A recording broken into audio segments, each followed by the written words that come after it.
समन्ता चक्रवालेषु अत्रा गच्छन्तु देवता सद्धम्मं मुनिराजस्य सुनन्तु सग्गमक्कदं धम्मश्रवण कालो अयं बदन्ता धम्मश्रवण कालो अयं बदन्ता धम्मश्रवण कालो अयं बदन्ता नमो तस् भगवतो अरहतो सम्मा सम्बुद्धस्स नमो तस् भगवतो अरहतो सम्मा सम्बुद्धस्स नमो तस् भगवतो अरहतो सम्मा सम्बुद्धस्स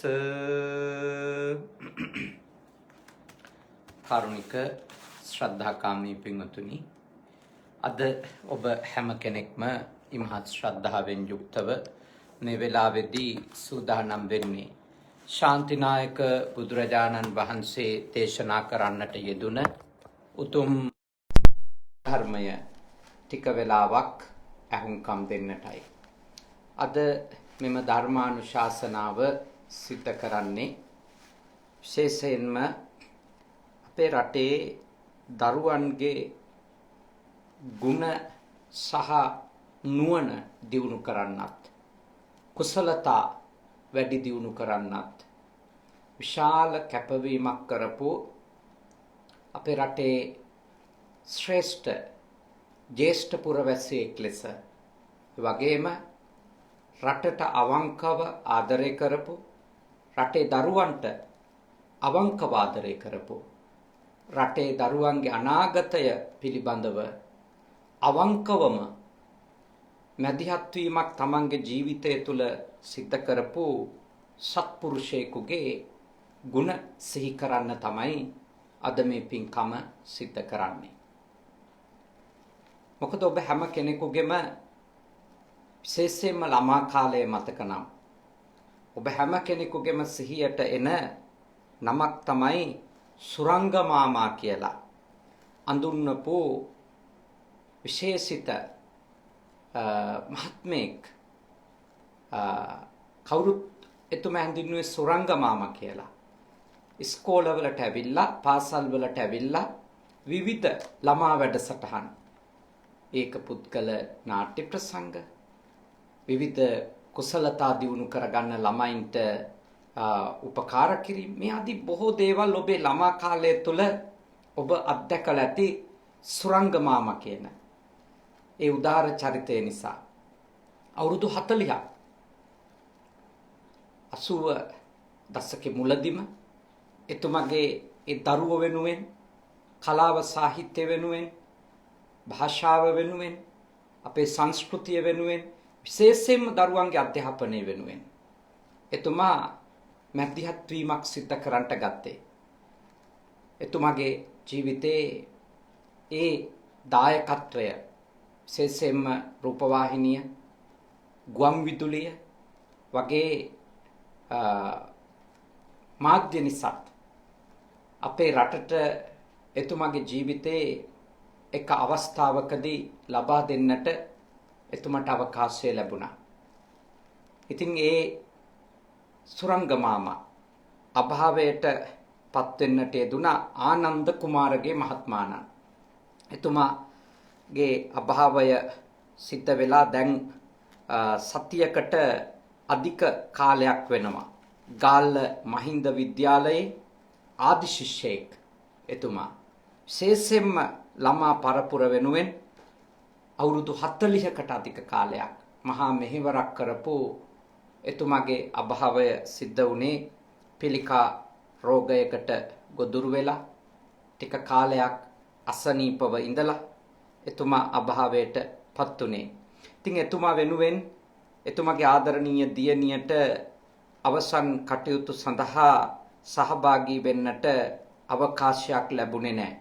විමානි නෝනා මහත්මිනිය ඔස්ට්‍රේලියාවේ ජීවත් වෙන. ඒ වගේම බෑනනුවන් අසංක මහත්මාණන් ඒ දෙපළට සුරංග මාමගේ අවසන් කටයුතු වෙනුවෙන් සම්බන්ධ වෙන්නට තමන්ගේ පියාණන්ගේ අවසන් කටයුතු වෙනුවෙන් සම්බන්ධ වෙන්න අවකාශයක් නොලැබුණු නිසා මට බොහෝම කරුණාවෙන් ආරාධනා කර සිටියා තාත්තා වෙනුවෙන් විශේෂයෙන්ම පුංචි මුණුබුරු මිනිබිරියන් ඉන්නවා.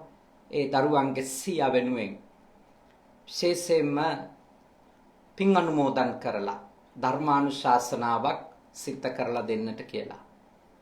ඇත්තටම එතුමා වෙනුවෙන් එතුමා දරුවන්ට විතරක් නෙමෙයි පොඩි දරුවන්ට විතරක් නෙමෙයි පිරිවෙන් වලට ගිහිල්ලා පොඩි සායනහන්සලා වෙනුවෙන් විශේෂ වැඩසටහන් සිද්ධ කරපු පුදුම ශාසනික ලැබියාවක් විශේෂයෙන්ම ළමාවිය ගෙවමින් ඉන්න චූටි සායනහන්සලට බොහොම ආදරයක් කරුණාවක් දක්වපු සත්පුරුෂ කෙනෙකු බව අපිට දැනගන්නට ලැබුණා.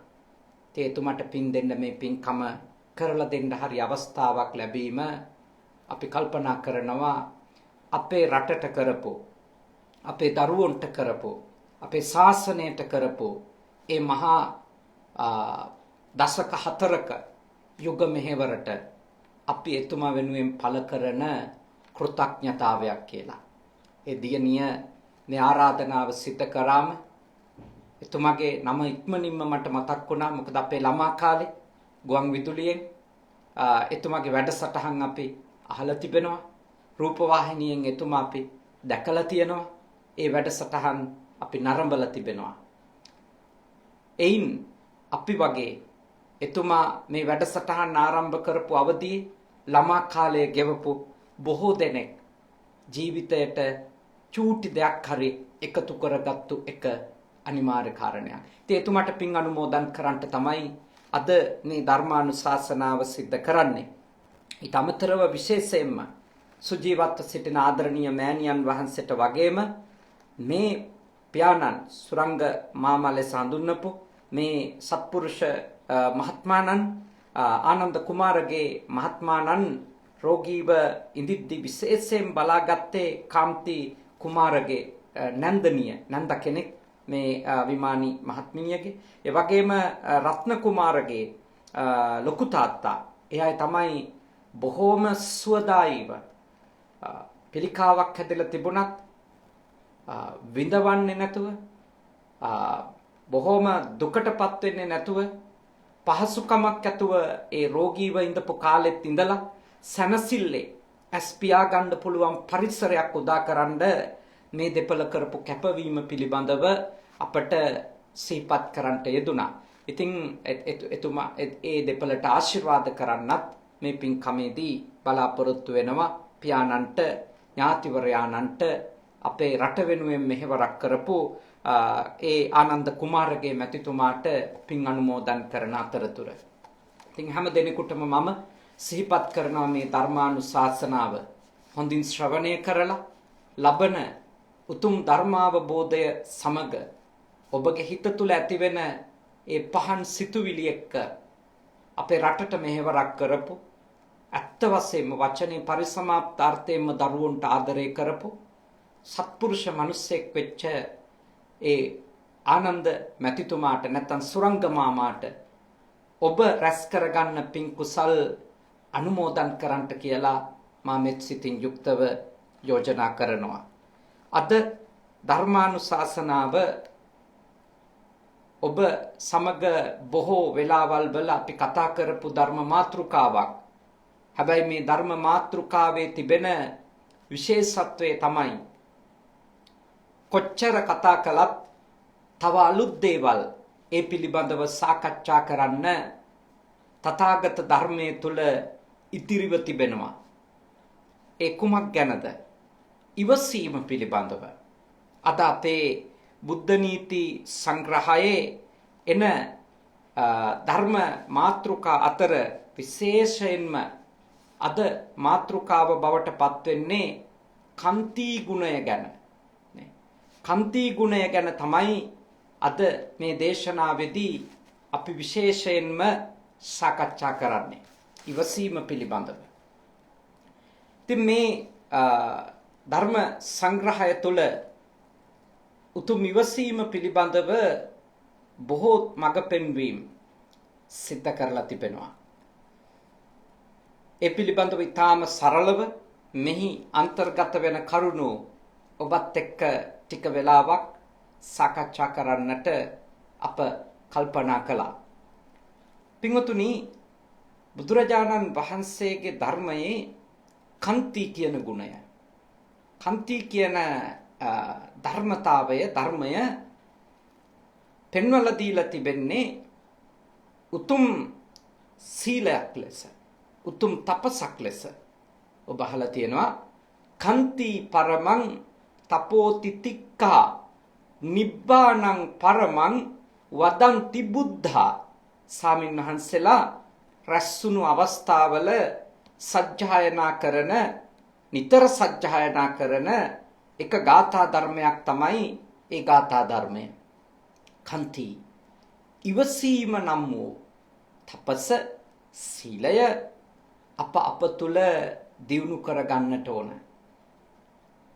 ඉවසීම දියුණු කරගන්නට අපට පුළුවන්කම තිබෙනවා නම් එය අපි අපේ ජීවිතයේ සියලු යහපත උදා කරගන්න, මේ ලෝක සැනසෙල්ල, පරලෝක සැනසෙල්ල උදා කරගන්නට අපට උපකාරවත් වෙන ධර්මයක්.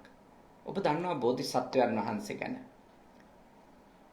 අපේ බුදුරජාණන් වහන්සේ පාරමී පුරන කාලේ බෝධිසත්වයන් වහන්සේ ලෙස උන්වහන්සේ පාරමී 10ක් සම්පූර්ණ කළා. එයින් එක පාරමිතාවක් තමයි, එයින් එක පාරමී ධර්මයක් තමයි කන්ති කියන පාරමිතාව, ඉවසීම.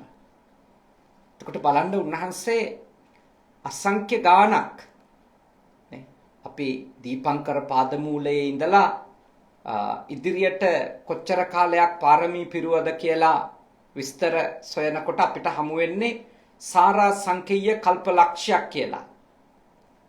අසංඛ්‍ය 4කුත් කල්ප ලක්ෂයක් බෝධිසත්වයන් වහන්සේ පාරමී පිරුවා කියන එක තථාගත දේශනාවේ බුද්ධ චරිතයේ ඒ බෝසත් අවධිය ගැන තියෙන විස්තරවල සඳහන් වෙනවා.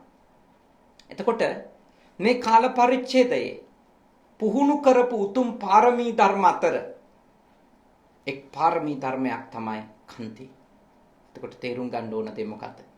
එච්චර දීර්ඝ කාලයක් භාග්‍යවතුන් වහන්සේ බවට පත් වෙනකම්, ලෞතර බුදු බවට පත් වෙනකන් අපේ ශාස්ත්‍රවරයා ඉවසීම කියන ධර්මය පුහුණු කරලා තියෙනවා. ඉවසීම කියන ගුණය පුහුණු කරලා තියෙනවා. එච්චර පුහුණු වෙන්න ඇත්තේ ඒ සැබෑම ඉවසීම කරා එන්න එච්චරටම දුෂ්කර නිසා. ඉවසීම පහසු දෙයක් නෙමෙයි. අපි කීමට කියනවා වටින අදහසක්, ඉවසීමෙන් සැනසීම ලැබෙනවා කියලා. එය සත්‍යක්. ඒ සත්‍යක්. නමුත් එතනට එන එක, ඒ සැබෑම ඉවසීම කියන ධර්මයට එන එක, ඒ ගුණය වචනයේ පරිසමාප්ත අර්ථයෙන්ම අප තුළ ඇති කරගන්න එක අතිශයින් දුෂ්කර කාරණයක්. අතිශයින් දුෂ්කර කාරණයක්. බුද්ධ නීති සංග්‍රහය තුළ අවධාරණයක්, ලස්සන අවධාරණයක් තිබෙනවා. එහි පෙන්නනවා මේ බලවතාගේ, ඒ කියන්නේ උසස් කෙනාගේ, තමන්ට වඩා බලවත් එක්කෙනාගේ දේවල් ඉවසනවා අපි. ඇයි ඉවසන්නේ කියලා හේතුව කියනවා. ගොඩාක් වෙලාවට බයට. බලවතාගේ හැසිරීම අපි ඉවසනවා. ඒ කුමක් නිසාද කියලා පෙන්වලා දෙනවා. බය නිසා.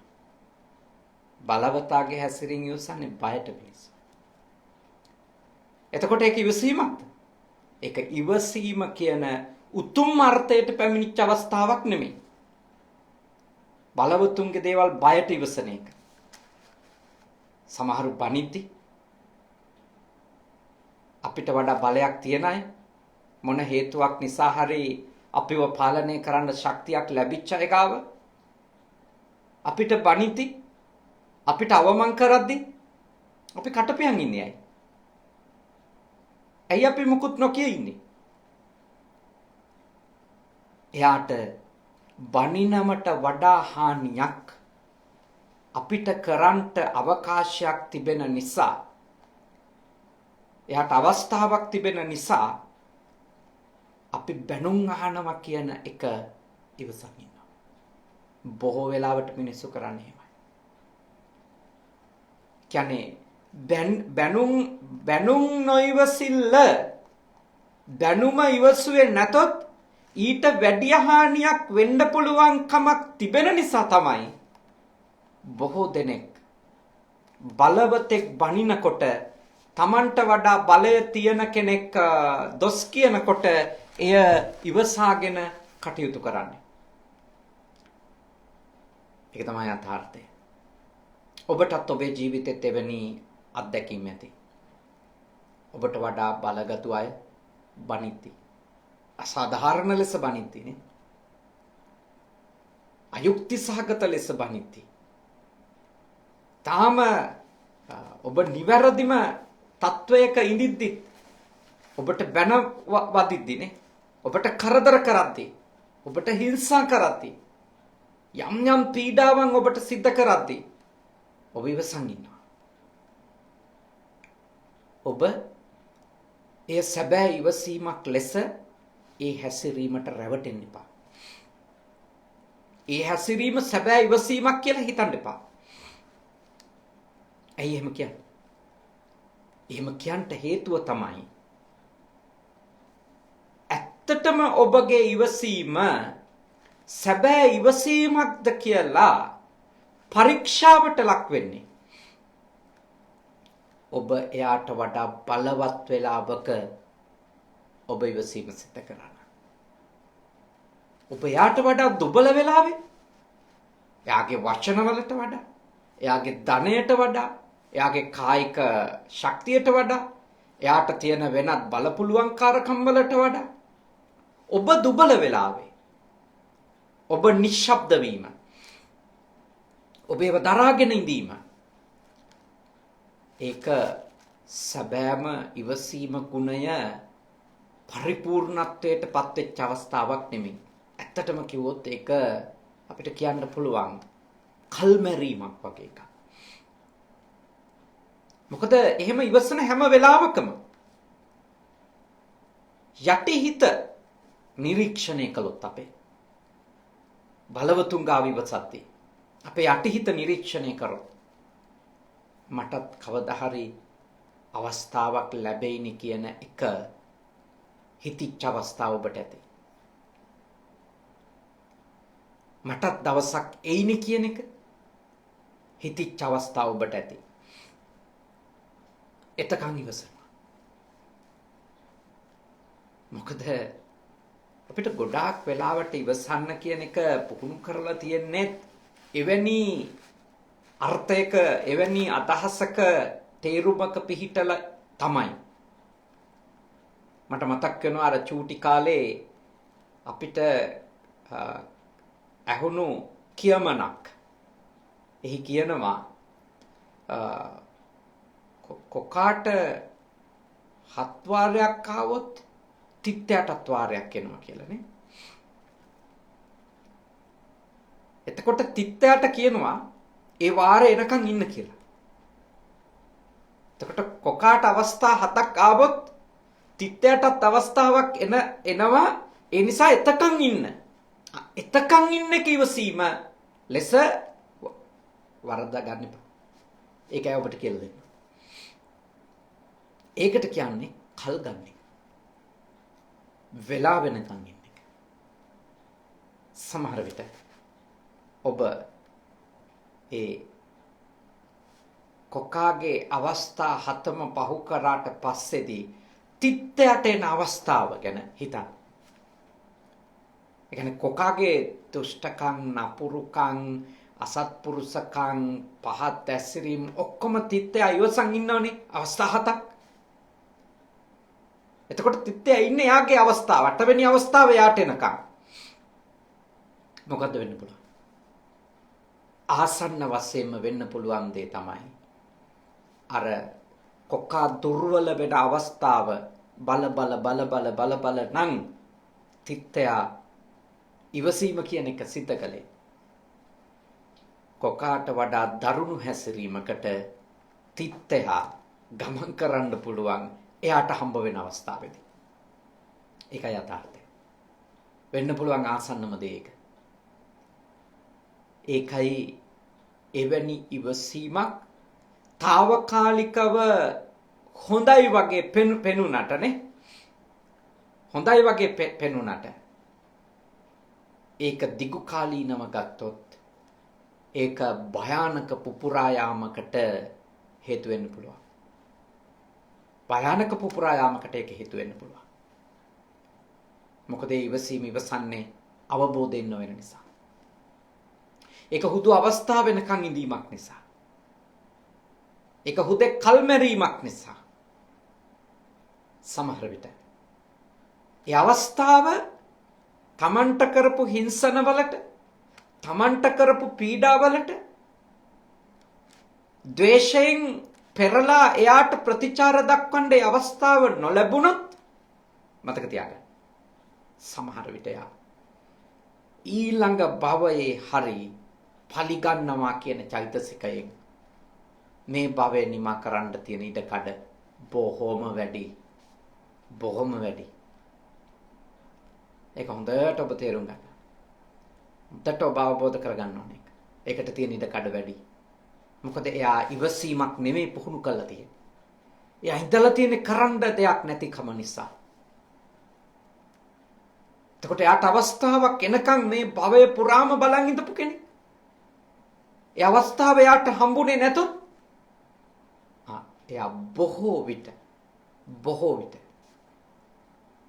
ඒ පරිගැනීමේ චේතනාව තමන්ට කරපුවට දෙයක් නැවත කරනවා කියන හැඟීම එක්ක ඊළඟ ආත්මෙට ගමන් කරන්න තියෙන අවකාශය වැඩි.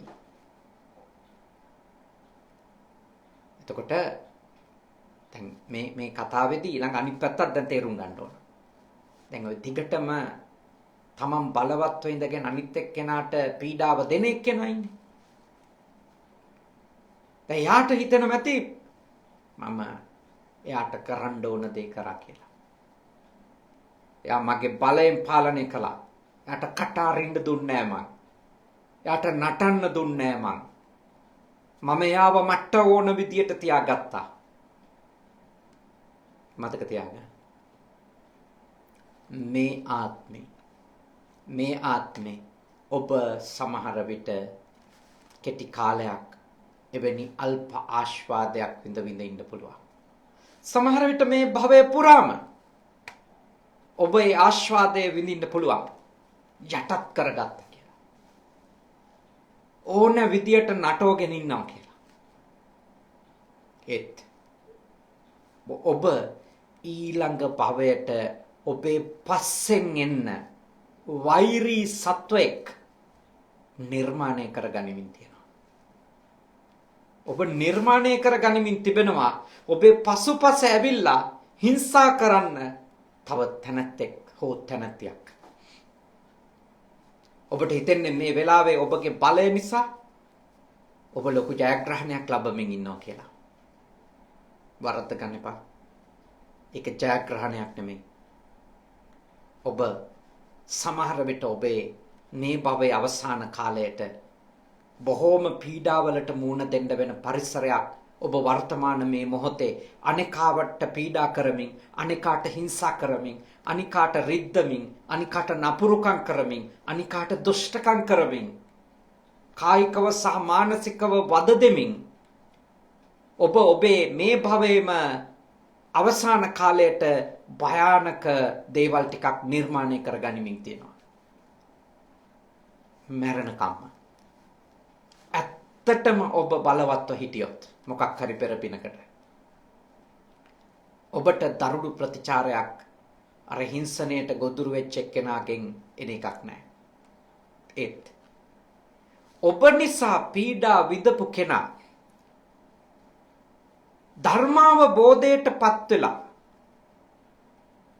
ඒ වෛරී සිත දුරු කරගෙන, ඒ ද්වේෂ සහගත සිත දුරු කරගෙන මේ භවය නිමා නොකළොත් මතක තියාගන්න ඔබ මේ භවයේ අනේකාව යටත් කරගෙන හිංසා කර කර පීඩා කර කර ඉඳලා ලබපු ආස්වාදයට වඩා 100,000 ගුණයක විඳවිල්ලකට ඉදිරි භවවලදී ඔබට මුහුණ දෙන්න වෙනවා. ඒ නිසා ඔබ කිසි වෙලාවක කාට හරි කියන්නේ මේ කරදරකාරී අමාරු කාලයක් හැමතිස්සෙම දෙමින් නේ වද දෙමින් හිංසා කරමින් පීඩා කරමින් අනිකගේ ජීවිතය සම්පූර්ණයෙන්ම අනිත් පැත්ත හරවමින් කටයුතු කරන කෙනෙක් වෙන්න එපා. ඒක කරන්න එපා. ඒ ඔබටම හානියක් කර ගැනීමක්. මොකද දුර්වල අය බලවත් අය ගාව ඉවසන්නේ ඉවසීමේ ගුණය එයා දියුණු කරන හින්දා නෙමෙයි. කරන්න දෙයක් නැති නිසා. අවස්ථාව වෙනකම්. ඒක මතක තියාගන්න. ඊළඟ කාරණේ. දේශනාවේ සඳහන් වෙනවා සමහර වෙලාවට තමන්ට සමාන බලය තියෙන අය ඉවසන අවස්ථාවක් තියෙනවා. තමන්ට සමානයි. හැබැයි ඉවසන් ඉන්නවා.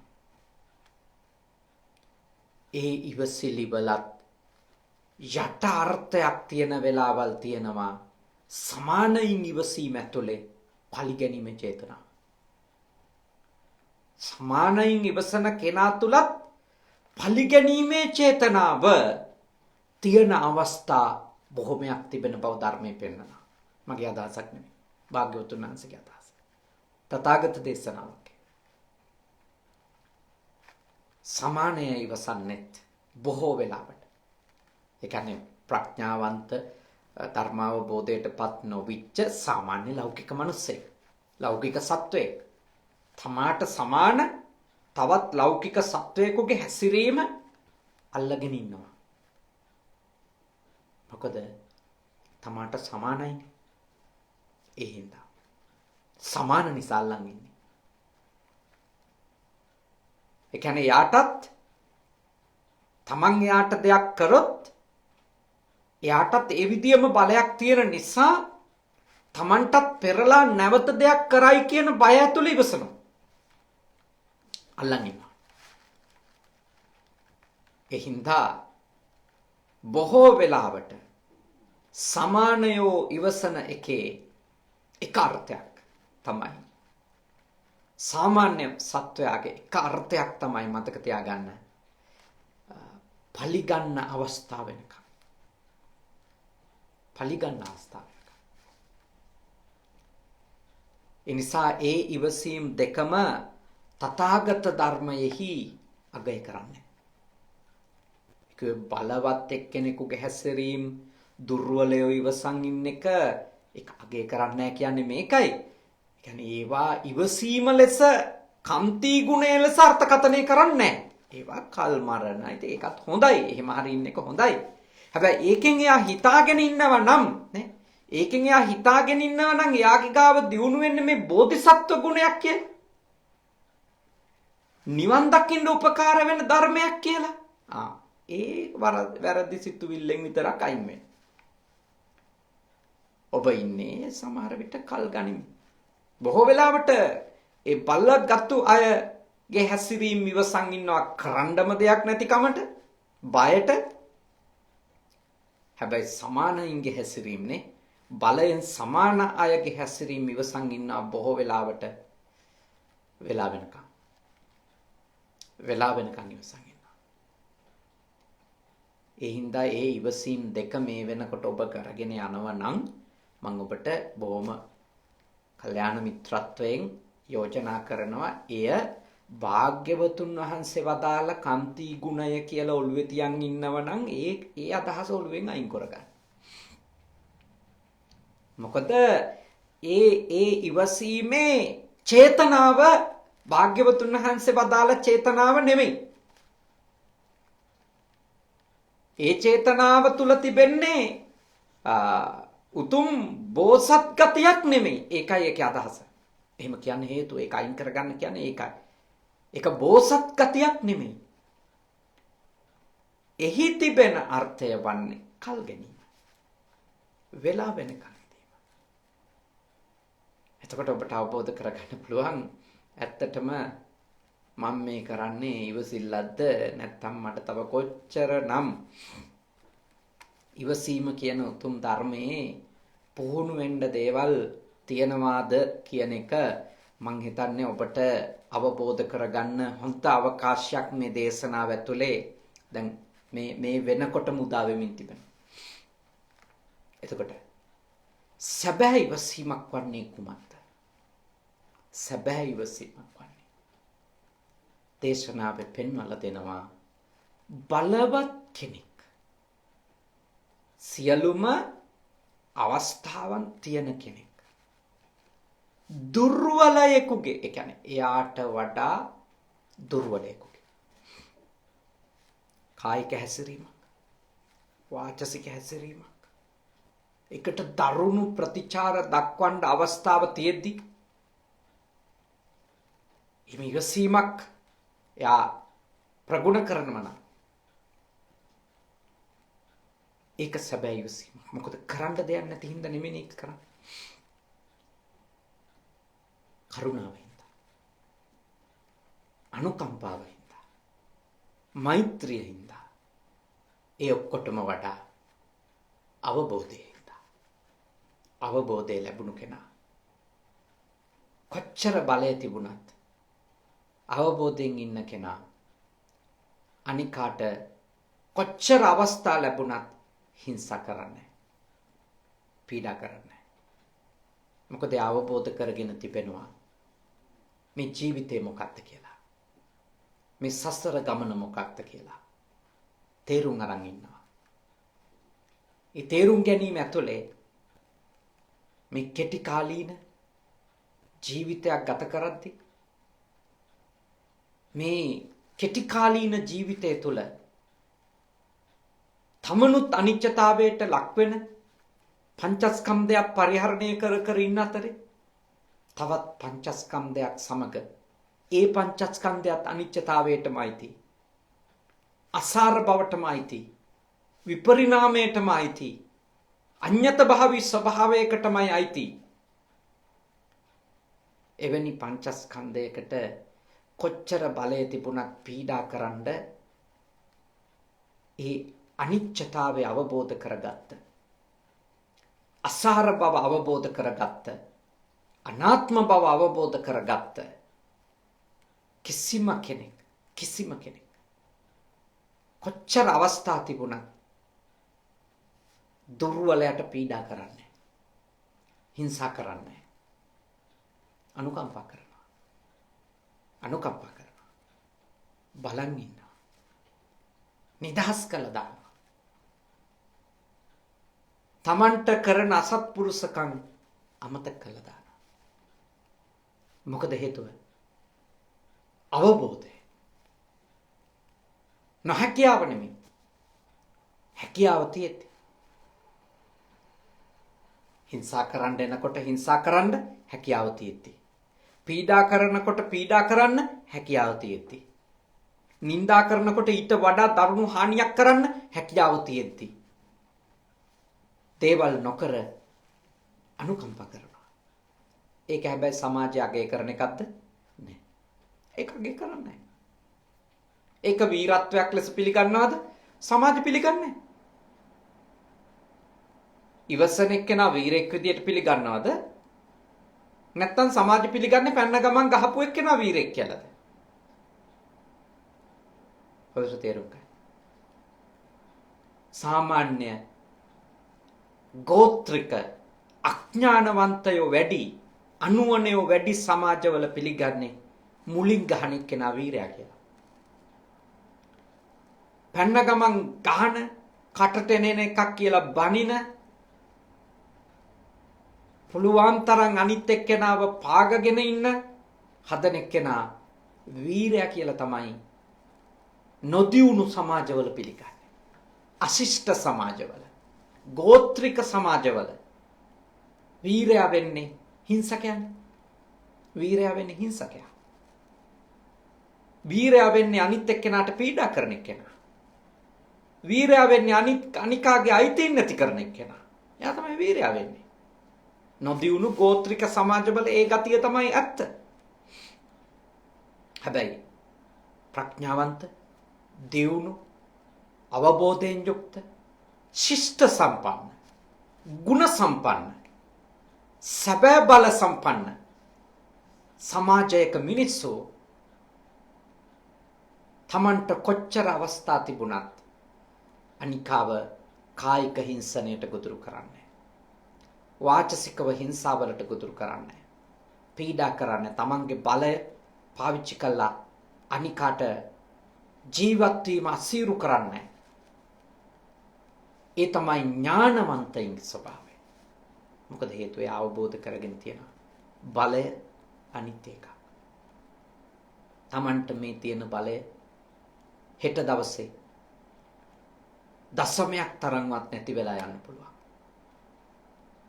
ඒ හින්දා ඇයි මම බලයේ තියෙද්දි මෙහෙම අඥානවන්තව ද්වේෂයෙන්, වෛරයෙන්, ක්‍රෝධයෙන් වැඩ කරන්නේ? මං ඇයි ඒ වගේ නරක නපුරු අයහපත් සිතුවිලි ඇති කරගන්නේ? මං ඇයි ඒ වගේ නරක සිතුවිලි වලින් මගේ කය වචනේ ක්‍රියාත්මක කරන්නේ කියලා ඥානවන්තයා කල්පනා කරනවා. කොයි වෙලාවද කල්පනා කරන්නේ? බලය තියෙන වෙලාවේ. හැකියාව තියෙන වෙලාවේ. ඕනම නපුරු හැසිරීමකට යන්න අවස්ථාව තියෙද්දී එයා කල්පනා කරනවා නෑ මං එහෙම වෙන්නේ නෑ. මං එහෙම හැසිරෙන්නේ නැහැ කියලා.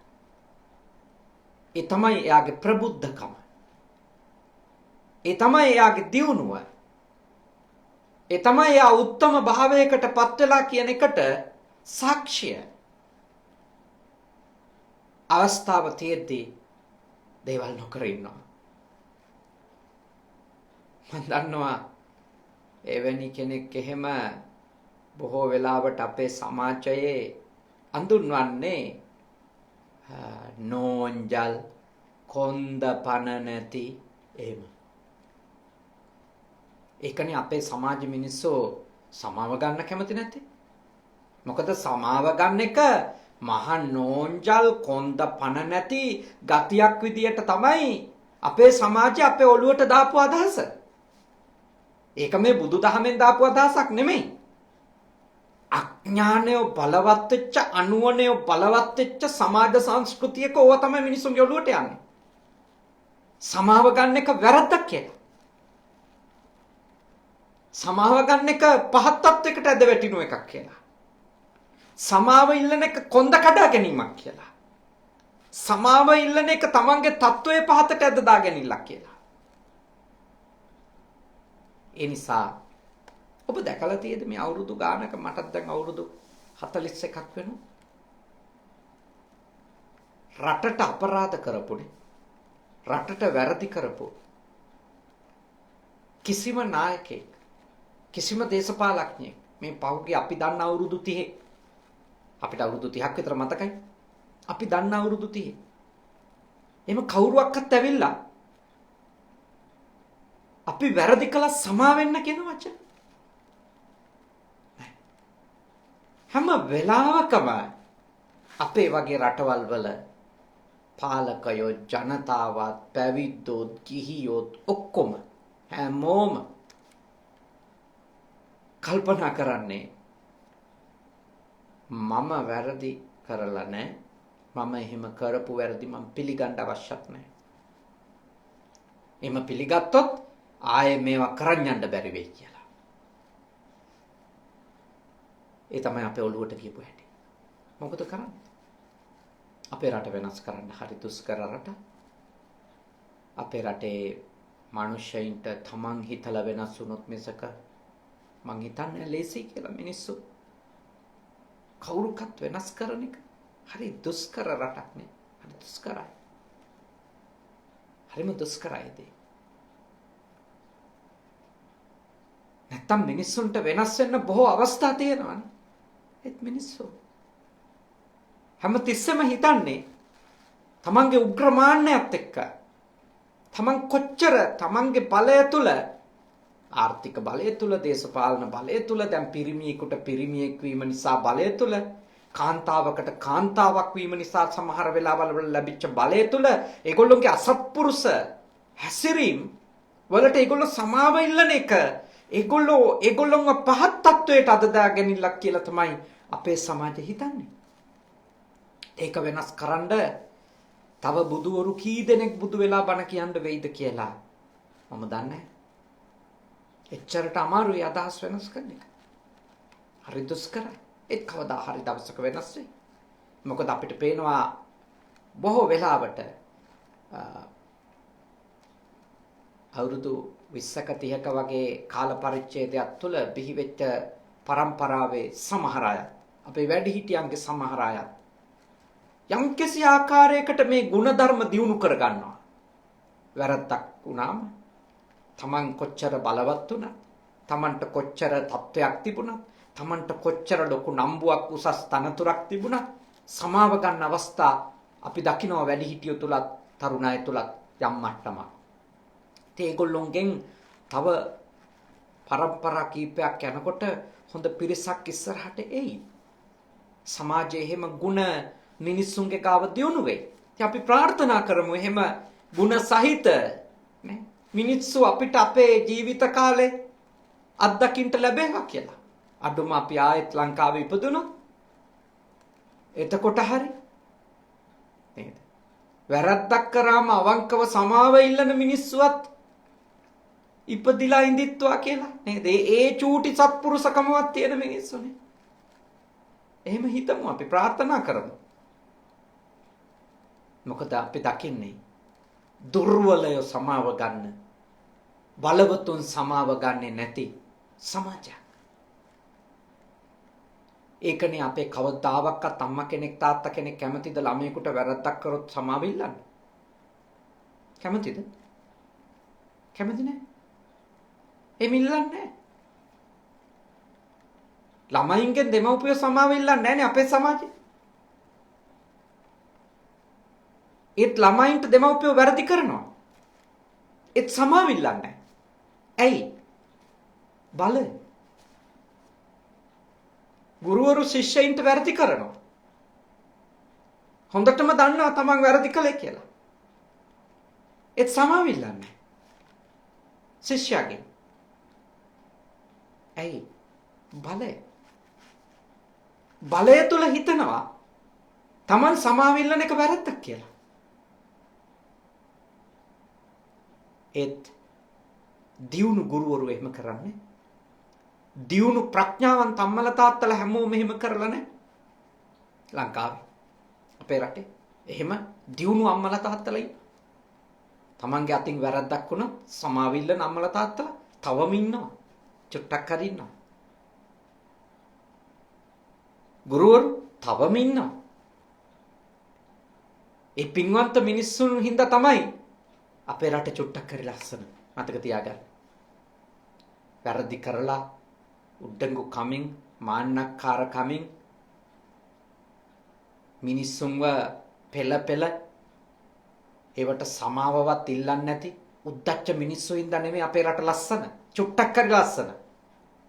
මතක තියාගන්න. තමන්ගෙන් වැරද්දක් වුණාම කොච්චර බලය තිබුණත් කොච්චර අවස්ථාව තිබුණත් සමාව නොඉල්ලා ඉන්න. සමාව ඉල්ලන ශ්‍රේෂ්ඨ මිනිස්සු අල්පයක් හෝ අපේ සමාජේ තාම ඉතුරු වෙලා ඉන්න හින්දා තමයි අපේ රට තාම යහපත් මට්ටමක තියෙන්නේ. එහෙම ගුණ ඇති දරුවෝ වැඩි කරන්න ඕන. සුරංගමාමා වගේ සත්පුරුෂ අය ඉස්කෝල ගානේ ඇවිත් කියලා දුන්නේ අන්නේ වගේ දරුවෝ ටිකක්, ඒ වගේ ගුණ ඇති දරුවෝ ටිකක් සමාජයට බිහි කරන්න තමයි ඒ වගේ සත්පුරුෂයෝ කතා කළේ ඉස්කෝල ගානේ ගිහිලා. වැඩසටහන් කරමින් දරුවන්ට කියලා දුන්නේ ඒ වගේ සත් ගුණ ඇති කරගන්න. ඒකයි අපි මේ මිනිස්සුන්ට කළගුණ සලකන්නේ. ඒකයි අපි මේ මිනිස්සුන්ට පින් දෙන්න ඕන. චුට්ටක් හරි මේ සමාජයේ උඩට ගෙනියන්න ඒගොල්ලෝ දරපු දායකත්වයට මේ සමාජ ප්‍රබුද්ධ මට්ටමට පත් කරගන්න ගෝත්‍රික වහල් ගති වලින් තොරවනේ ඥානවන්ත, නිදහස්, ගුණවත්, වැදගත් සමාජයක් බවට සමාජපත් කරගන්න. ඒ උතුම් ධර්ම අපි අප තුළ දියුණු කරගත යුතුම වෙනවා. භාග්‍යවතුන් වහන්සේ අපිට වදාළේ ශක්තිය තියෙද්දි, බලය තියෙද්දි, අවස්ථාව තියෙද්දි, හැකියාව තියෙද්දි ඔබගේ ඉවසීම දියුණු කරන්න කියලා. මොකද මේ වෙලාවේ ඔබ ඉවසනව යන. ඔබ කාටවත් හිංසා කරන්නේ නැහැ කියන එකේ අර්ථය බලය තියෙද්දි, හැකියාව තියෙද්දි, ශක්තිය තියෙද්දි, අවස්ථාව තියෙද්දි ඇත්තටම ඔබ ඔබේ අභ්‍යන්තරයේ ආධ්‍යාත්මික පරිවර්තනයක් විශාලව කරමින් ඉන්නවා.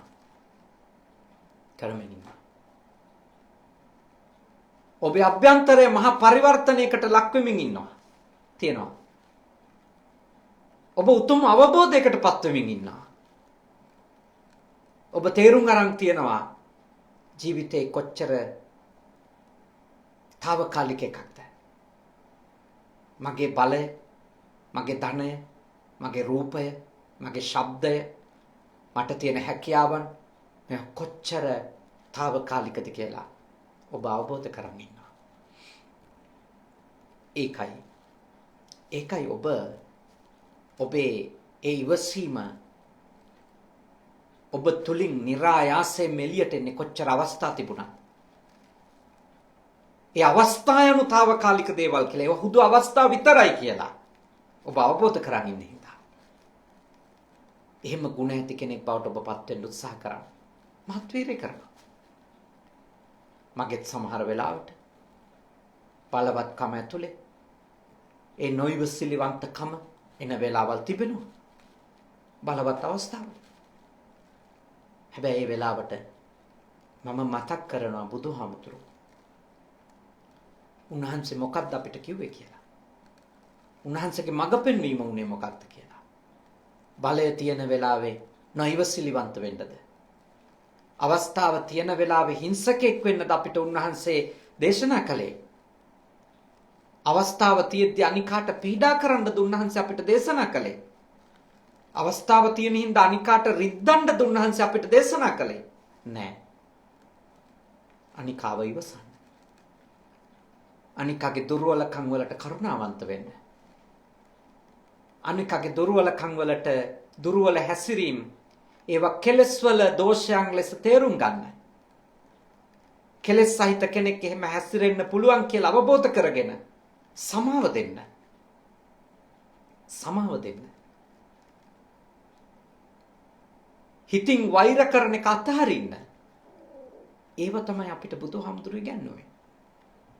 ඉතින් අපි බුදුහාමුදුරුවෝ සිහි කරනවා නම් අපි කොහොමද අපිට අවස්ථාවක් ආපු පළියට, අපිට බලය ලැබුණු පළියට, අපිට ශක්තිය ලැබුණු පළියට අපි අනිත් අයට පීඩා කරන්නේ කොහොමද? අනිත් අයට හිංසා කරන්නේ කොහොමද? අපි බුද්ධ ශ්‍රාවකයෝ නම්, අපි තථාගතයන් වහන්සේගේ දේශනාව නම් පුහුණු කරගන්න උත්සාහ කරන්නේ අපි වීරය කරලා අදිෂ්ඨානයෙන් අපි කොහොම හරි අපේ දුර්ගුණ ටික මතුවෙන වෙලාවට ඒව පාලනය කරන්න ඕන. මාත් කරන්නේ ඒක. පාලනය කරගන්නවා. නොයවසිලිවන්තකම ඇති වෙන වෙලාවල් තියෙනවා. ඒත් පාලනය කරගන්නවා. ඊටාම දුෂ්කරව වුණත් පාලනය කරනවා. නෑ ඒක එහෙම වෙන්න බෑ කියලා පාලනය කරනවා. මම ඔබටත් මෙත් සිතින් යෝජනා කරනවා. ඔබත් පුහුණු වෙන්න. අපි මේ ධර්මයේ පුහුණු වෙන්නනේ උත්සාහ කරන්නේ.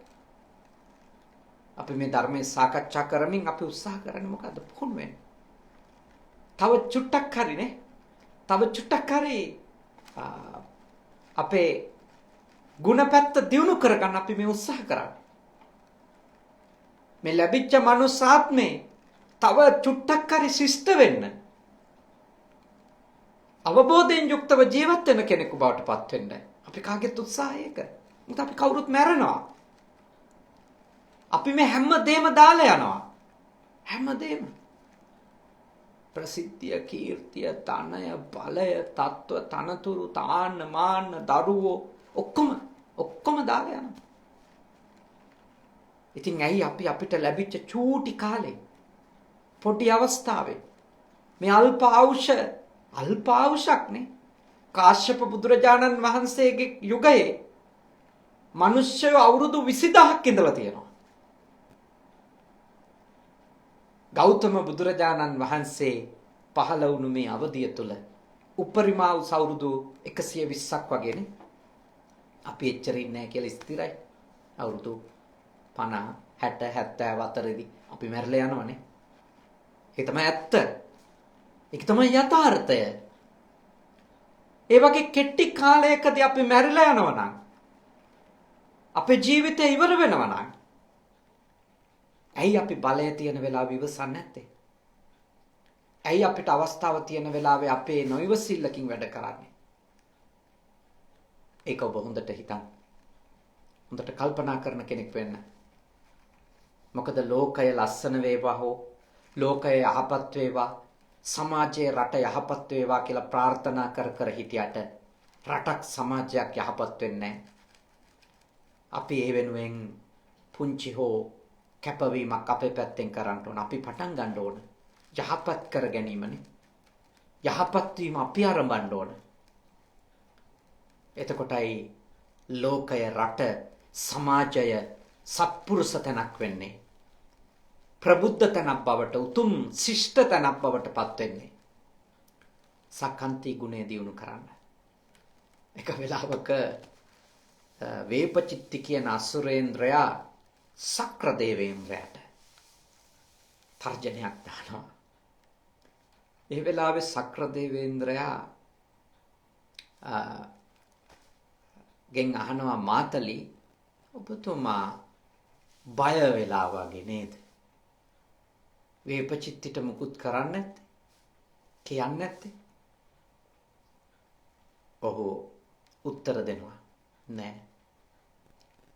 මට පුළුවන්කම තිබෙනවා, මට හැකියාව තිබෙනවා වේපචිත්තිට හානියක් කරන්න.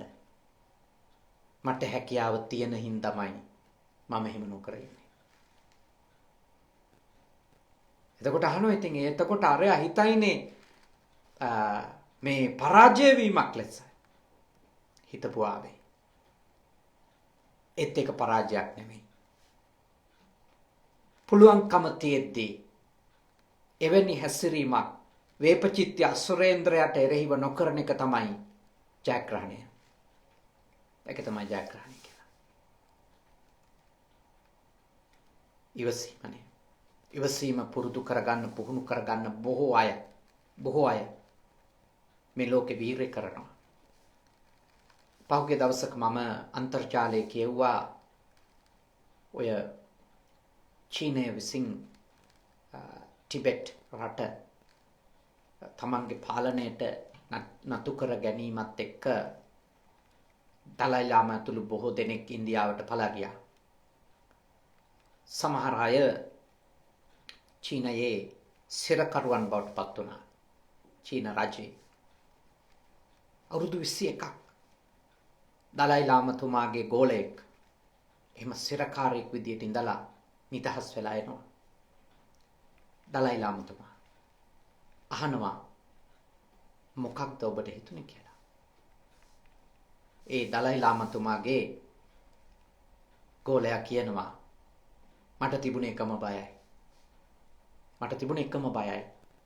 ඒ තමයි ඔවුන් මට දීපු වද එක්ක, ඔවුන් මට කරපු කරදර එක්ක, ඔවුන් මට කරපු හිංසා එක්ක මට තිබුණේ එකම බයයි. මට මගේ ඉවසීම බිඳ වැටිලා ඒගොල්ලෝ ගැන වෛරයක් ඇති වෙයිද කියලා. එච්චරයි මට තිබුණු බය කියලා. මැරෙන්න නෑ. එහෙම බයක් තිබුණේ නැති බව කියනවා. ලෝකේ බොහෝ අය මොන තත්ත්වයේ ඇතුලේ වුණත් තමන්ගේ ගුණය විනාශ වෙන්නේ නැතුව තියාගන්න ඉවසනවානේ. ඒකයි ඒකේ අදහස. තමන්ගේ ගුණය, තමන්ගේ තියෙන වටිනකම්, තමන් විශ්වාස කරන තථාගතයන් වහන්සේ වදාළ ධර්මය, තමන් පුහුණු කරගෙන ආපු දේ වෛරය නරක දෙයක් කියලා අවබෝධ කරගත්තු එක්කෙනාට එයා උත්සාහ කරනවා කොච්චර පීඩාකාරී අවස්ථාවේ වුණත් වෛරය ඇති වෙන්න දෙන්නේ නැතුව ඉන්න. ඒක තමයි යාගේ ඉවසීම. ඒක තමයි යා ඒ ඉවසීමෙන් පත්වෙච්ච ශ්‍රේෂ්ඨත්වය දලයි ලාමතුමාගේ ශිෂ්‍යයෙකුගේ ප්‍රකාශනයක් එක්ක මේ ලෝකයේ බොහෝ අය ඉවසීම ප්‍රගුණ කරනවා. අපේ රටෙත් බොහෝ අය ඉවසනවා. බොහෝ මිනිස්සු ඉන්න ඉවසන, බොහෝ අම්මලා ඉවසනවා. මං ඒ අම්මට, ඒ තාත්තලට, ඒ දරුවන්ට, ඒ ඉවසන අයට මගේ යෝජනාව උනේ මේ දේශනාවේදී මොකක්ද? පුළුවන් තරම් ඒ ඉවසීම කල්මැරීමක් හෝ වෙලාව එනකන් ඉඳීමක් බවට පත් කරගන්නේ නැතුව ඔබේ ගුණය මැකෙන්න නොදී පවත්වා ගැනීමේ අරමුණකින් ඉවසන්න. ඒකටයි දලයි ලාමතුමාගේ ශිෂ්‍යයාගේ උදාහරණය අන්තිමටම ඔබට ඉදිරිපත් කළේ. ඔබ ඉවසීමේ තියෙන වටිනකම, වෛරයක් ඉපදෙන එකේ තියෙන නරකකම තේරුම් අරගෙන ඔබ ඉවසීම ප්‍රගුණ කරන්න. ඔබට කරන්න දෙයක් නැති හින්දා නෙමෙයි. කරන්න දෙයක් තිබුණත් නැති වුණත් ඔබට හිංසා කරන, පීඩා කරන අය ගැන වෛරය, ක්‍රෝධය හදාගන්න එක නරක දෙයක් නිසා. ඒ අයහපත් දෙයක් නිසා. එය අපි පුහුණු වෙන නිවන් මඟට බාධාවක් නිසා. උතුම් චතුරාර්ය සත්‍ය ධර්මය අවබෝධ කරගන්න දරන වෑයමට බාධාවක් නිසා ඔබ ඉවසීම ප්‍රගුණ කරන කෙනෙක් වෙන්න. එය ඔබට තිරසාර යහපතක්, සදාකාලික සැනසීමක් ගෙනල්ලා දෙන්න බොහෝ උපකාරවත් වේවි. ඉතින් අද මේ දහම් කතාවේ නියලෙන්ට අපිට අවස්ථාව ලැබුණේ අපි හැම දෙනෙක්ගේම ළමා කාලය අර්ථාන්විත කරන්න, පාසලෙන් පාසලට, ගමෙන් ගමට ගිහිල්ලා තමන්ගේ හැකියාවෙන්, තමන්ට තිබිච්ච කලා කුසලතාවෙන්, තමන්ට තිබිච්ච දේශන කුසලතාවෙන්, තමන්ට තිබිච්ච නිර්මාණ කිරීමේ කුසලතාවෙන්, තමන්ට තිබිච්ච කතා පැවැත්වීමේ කුසලතාවයෙන්, නිෂ්පාදන කරන්න තිබිච්ච කුසලතාවයෙන් මහා මෙහෙවරක් කරපු අපේ රටේ ඉඳපු තවත් වැදගත් මිනිස්සෙකුගේ ඒ අවසන් ගමනට එයාට පින් අනුමෝදන් කිරීමක් ලෙස ඒ තමයි අපි කවුරුත් චූටි කාලේ ඉඳලම දන්න සුරංග මාමා කියලා හඳුන්වපු ආනන්ද කුමාරගේ මැතිතුමාට පින් අනුමෝදන් කරන්න තමයි අද මේ උතුම් පින්කම, මේ දහම් කතාව, මේ දහම් සාකච්ඡාව සිද්ධ කළේ. ඉතින් විමානී දියණියගෙත් අසංක මහත්මයාගේ බෑණනුවන් ඇතුළු මුණුබුරු මිනිබිරියන්ගේ ආදරණීය සීයා, ඒ වගේම එතුමා ජීවත්ව ඉඳිද්දි ලෙඩ වෙලා ඉඳිද්දි විශේෂයෙන්ම දකුණු පළාතේ ඉඳලා තියෙන්නේ. ඒ වෙලාවේ එතුමාව බලා කියාගත්ත කාන්ති කුමාරගේ නැන්දා, ඒ වගේම රත්න කුමාරගේ ලොකු තාත්තා, ඒ අයගේ ඥාතිවරයා සොහොයුරා, ඒ සියලු දෙනාටම අපි ආශිර්වාද කරමින් එතුමන්ලගේ නමින් මිය ගියපො ඒ ඥාතිවරයාණන්ට මේ පින් අනුමෝදනා කරමු. පින් අනුමෝදන් වෙත්වා. බණහපු ඔබ හැම දිනමත් අපේ රටට මෙහෙවරක් කරපු ඒ මහත්මාණන්ට පින් අනුමෝදන් කරමු. එතුමන් මේ පින් අත් කරගනිත්වා, සුවපත් වෙත්වා, සැපවත් වෙත්වා. භව ගමනේ උපදින හැම භවයකම ප්‍රඥාවන්තකමම ලැබේවා. සත්පුරුෂකම ලබා දෙන්න උත්සාහ කරපු එතුමට සත්පුරුෂ ඇසුරම ලැබේවා. කල්යාණ මිත්‍රයෙක් වෙන්න උත්සාහ කරපු එතුමට කල්යාණ මිත්‍රයෝම මුණ ගැහිවා. සද්ධර්මයම අවබෝධ වේවා. ධර්මානුධර්ම ප්‍රතිපත්ති පූර්ණේ කරගෙන ඉක්මන් භවයකදී නිවන් දකින්ට සුරංග මාමාට, ආනන්ද කුමාරගේ මැතිතුමාට, ඒ දරුවන්ගේ පියාණන්ට, ඥාතිවරයාණන්ට මේ පින් පාරමී වේවා. සාදු සාදු සාදු. ඒ වගේම දෙවියෝ පින් අත් කරගනිත්වා. දෙවියන්ගේ ආශිර්වාදය එතුමාට උපකාරවත් වෙච්ච, එතුමා බලා කියාගත්ත ඒ ඥාතිවරු ඇතුළු සියලු දෙනාට, ඒ පින්කම සිත කරපු දරුවන්ටත්, බණහපු ඔබටත් ලැබේවා. ලංකාවටත්, අපි මේ කාලේ වැඩ සිටින මේ රටේ අපේ අතිපූජනීය සුදම්ම සායනහන්සේ, මේ සේනාසනයන්ගේ ආධිපත්‍ය ඔබවන උන්වහන්සේට, අප සමග වැඩ සිටින අපේ සහෝදර මේ සේනාසනාධිකාරී කනගවත් සුගත භාවනා මධ්‍යස්ථානයේ පූජනීය සදාවාසයන් වහන්සේ ඇතුළු මහා සංඝරත්නයටත්, ඔබටත්, අපේ සත්පුරුෂ දායකයින් සියලු දෙනාට සියලු දෙවියන්ගේ ආශිර්වාද ලැබේවා. නිදුක් බව, නිරෝගී බව, සුවපත් බව උදා වේවා. සියලුම දෙවිවරු මේ පින් බෙලෙන් නිවන් දකිත්වා සාදු සාදු සාදු. අවසාන වශයෙන් ආනන්ද කුමාරගේ මැතිතුමා සුරංග මාමා ඇතුළු කොට මියගිය සියලු දෙනාටත් බණහපු ඔබටත් දෙවියන්ටත් සියලුම ලෝකවාසීන්ටත් නිවනින් සැනසෙන්න මේ පින්කම පාරමී ධර්මයක් වේවා. සාදු සාදු සාදු. ආකාසට්ටා ච බුම්මට්ටා දේවා නාග මහිත්‍තිකා පුඤ්ඤන්තං අනුමෝදිත්වා චිරන් රැක්කන්තු ශාසනං. ආකාසට්ටා ච බුම්මට්ටා දේවා නාග මහිත්‍තිකා පුඤ්ඤන්තං අනුමෝදිත්වා චිරන් රැක්කන්තු දේශනං. ආකාසට්ටා ච බුම්මට්ටා දේවා නාග මහිත්‍තිකා පුඤ්ඤන්තං අනුමෝදිත්වා චිරන් රැක්කන්තු මම් පරන්ති තී.